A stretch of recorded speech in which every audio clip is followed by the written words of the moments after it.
The National Weather Service in Chicago has issued a special marine warning for nearshore waters from Wilmette Harbor to Calumet Harbor, nearshore waters from Calumet Harbor to Burns Harbor, open waters from Wilmette Harbor to Michigan City out to Mid-Lake until 3:15 p.m.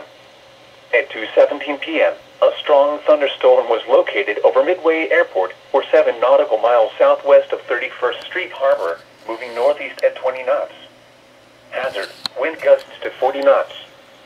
Source, radar indicated.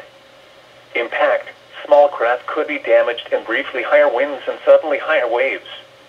Locations impacted include Harrison Beaver, Crib, Calumet Harbor, Indiana Harbor, 31st Street Harbor, Monroe Harbor, Burnham Harbor, Marina Shores at Dune Harbor, 59th Street Marina, Hammond Marina, Jackson Park Harbor, Diversey Harbor at Deuceable Harbor. Move to safe harbor immediately as gusty winds and high waves are expected.